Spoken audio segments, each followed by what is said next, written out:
6:15. This is the Sri Lanka Broadcasting Corporation. Here is the news edited by Anjana Dudangbada and read by J. Yogaraj. First, the headlines. The President says no candidate vying for the presidency has announced plans to abolish executive powers. Head of the state says presidential election to be held as planned. The Prime Minister says presidential election will take place as per the Constitution. Government focuses on addressing issues faced by Grama Niladhari officers. The Minister of Education says 2023 advanced level results to be released before Monday. Defence Ministry clearance now required for Sri Lankan ex-servicemen to visit Russia. News overseas: 2 missing and multiple injured in explosion at Ohio Bank. In sports, Sri Lanka's Aruna Darshana claims first place in China. And those are the headlines.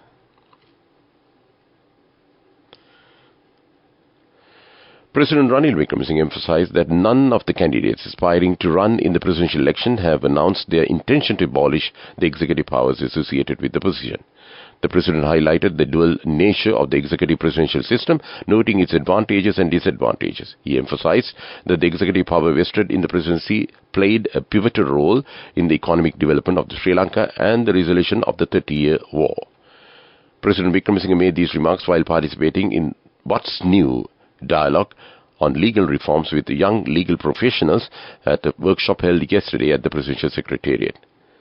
President Wickremesinghe emphasized the importance of enacting laws that render the President accountable to the Parliament. He noted the decentralization of certain executive powers to provincial councils and parliamentary oversight committees, highlighting forthcoming divisions in this regard. Prime Minister Dinesh Gunawardena says that the presidential election will take place as per the Constitution of Sri Lanka. He assured that the election will be held on the date announced by the National Election Commission. The Prime Minister added that there was no room within democratic governance to create issues in the country by making baseless statements. Earlier in May, the National Election Commission announced that the presidential election would be held between September and October this year. Issuing a statement, the Commission said the election will be held between September 17th to October 16, 2024. The Commission also revealed that steps for electing the President will be taken according to provisions in the Constitution. This news comes to you from Sri Lanka Broadcasting Corporation. President's senior advisor on national security and chief of presidential staff, Sagala Ratnayaka, has advised relevant officials to find possible solutions to the problems in the Grama Niladhari service while ensuring that no conflict arises with other public services. He emphasized the importance of discussing existing issues thoroughly and reaching a common agreement. The PMD reported this directive was given during the meeting held at the Presidential Secretariat yesterday involving officials of the Grama Niladhari trade unions and related line institutions. The statement said that there was an extensive discussion regarding the issues related to the Grama Niladhari service constitution and the problems that have arisen concerning the salary scale. The Grama Niladhari trade unions highlighted that numerous issues have arisen concerning the promotions of Grama Niladhari officers and emphasized the need for a revised service constitution to address these problems. In response, Mr. Sagala Ratnayaka stated that constructive proposals should be made regarding the drafted service constitution currently awaiting proposal or approval from the Public Service Commission. All schools to function as normal in next 2 days. The Ministry of Education informs that all government schools will function as normal tomorrow and day after.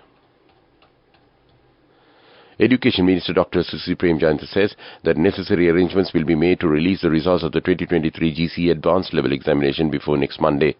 The Minister stated that the necessary work to release the examination's results is currently being carried out by the Examination Department. The 2023 GCE Advanced Level Examination was held from 4th to 31st of January with a total of 346,976 applicants sitting for the exam. Of these, 281,445 were school applicants and 65,531 were private applicants. And that's local news. The main news story is brought to you by Sinhala Mahatmya. President Ranil Wickremesinghe said that the presidential election will be definitely held in the future and financial allocations have already been made for this purpose. While joining the What's New workshop held at the President's Office on Legal Reform with young legal professionals, the President said that none of the candidates aspiring to run in the presidential election have announced their intention to abolish the executive powers associated with the position. The President highlighted the dual nature of the executive presidential system, noting its advantages and disadvantages. He emphasized that the executive power vested in the presidency played a pivotal role in the economic development of Sri Lanka and the resolution of the 30-year war. The main news story was brought to you by Sinhala Vedamahatmya. Moving on to Watch Light. Russia will now require Sri Lanka's Defence Ministry clearance for visit visas of ex-servicemen, says Foreign Ministry Ali Sabri. The Ministry of Foreign Affairs said that he had a constructive meeting with the Russian ambassador in Colombo, Levin S.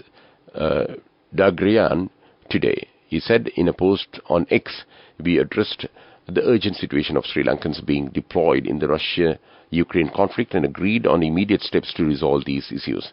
Russia will now require Sri Lanka Defence Ministry clearance for visit visas of ex-servicemen." And that came to you in Watch Light. Coming up, World News.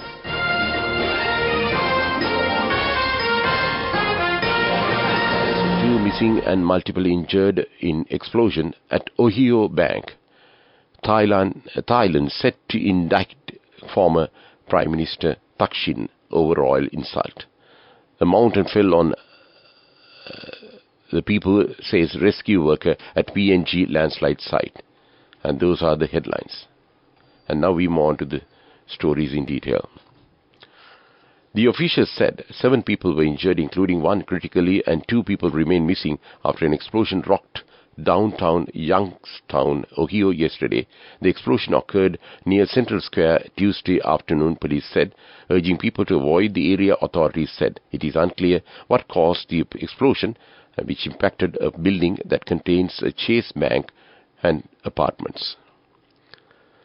Thailand's Attorney General will interdict a former Prime Minister Thaksin Shinawatra for allegedly insulting the monarchy. An official said on Wednesday, in a setback to political heavyweight whose loyalists are currently in government. The complaint lodged by the royalist military that ousted the government of his sister, Yingluck Shinawatra, had stemmed from an interview the influential tycoon gave to foreign media in 2015. Other charges include violating a computer crime law. Families in Yambali village in Papua New Guinea were sleeping peacefully in their beds when a mountain of rubble buried them alive in a gigantic landslide, said a UN rescue worker at the disaster site. The country's Prime Minister office also confirmed this incident. For 5 days now, those that survived have been using shovels and bare hands to dig through mud and debris almost 2 stories high. And that's World News. Development News.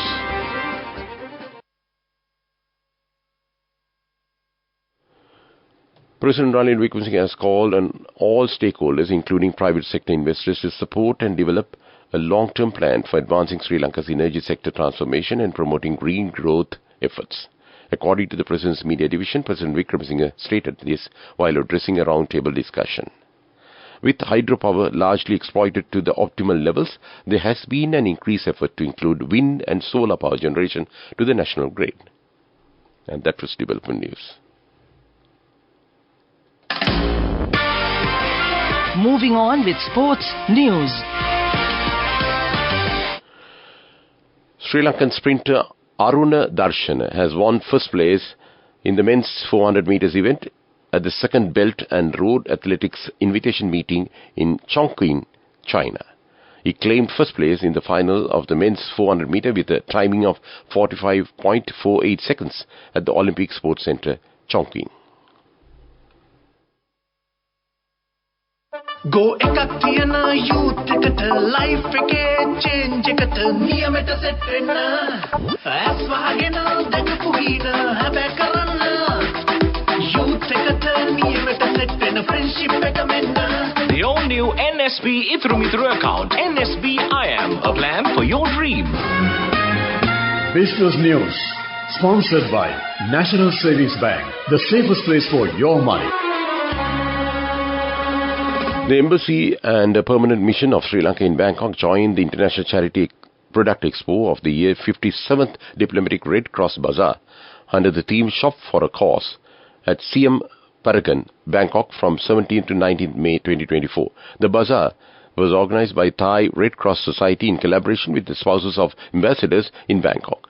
The spouse of Ambassador of Sri Lanka, Stephanie Senanayake, was a member of the organizing committee and co-director of the raffle draw. And that was Business News. Business News, sponsored by National Savings Bank, the safest place for your money. Go එකක් තියන youth එකට life එකේ change එකට නියමෙට set වෙන්න ඇස් වහගෙන දැකපු ගීන හැබැයි කරන්න youth එකට නියමෙට set වෙන friendship එක මෙන්න. The all-new NSB Ithru account. NSB IAM, a plan for your dream. Moving on to economic news, Central Bank Governor Nandalal Veerasinghe says that Sri Lanka's retail sales are picking up and private credit is expected to follow in the second half of the year if businesses begin investing for expansion. The Central Bank said, though private credit is a positive move, it is still sluggish. Businesses are trying to de-leverage after a currency crisis and also renegotiate old loans with the lower interest rates as complaints from SME sector shows. Deleveraging is a part of a credit cycle and improves the balance sheets of the business across the board. And that was economic news. Weather report. The Met Department says prevailing showery and windy conditions over the island are expected to continue further due to the active southwest monsoonal condition. Showers will occur at times in the western, Sabarakamu, central, northwestern and southern provinces. Fairly heavy showers above 75 millimeters are likely at some places in the western and Sabarakamu province and in Nuwara district. Showers or thunder showers will occur at a few places in Uva province and in Ampara and Batticaloa districts in the evening or night. That was the weather report. To wind up this news broadcast, let's look at the main points once again. The President says no candidate vying for the presidency has announced plans to abolish executive powers. Head of the state says a presidential election be held as planned. The Prime Minister says presidential election will take place as per the Constitution. Government focuses on addressing issues faced by Grama Nilgiri officers. The Minister of Education says 2023 advanced level exam results to be released before Monday. Defence Ministry clearance now required for Sri Lankan ex-servicemen to visit Russia. News overseas, 2 missing and multiple injured in explosion at Ohio Bank. In sports, Sri Lanka's Aruna Darshana claims first place in China. With that, we conclude this evening news broadcast of Sri Lanka Broadcasting Corporation. And it's back to Victor Raj to keep you company with the rest of the programs this Wednesday evening.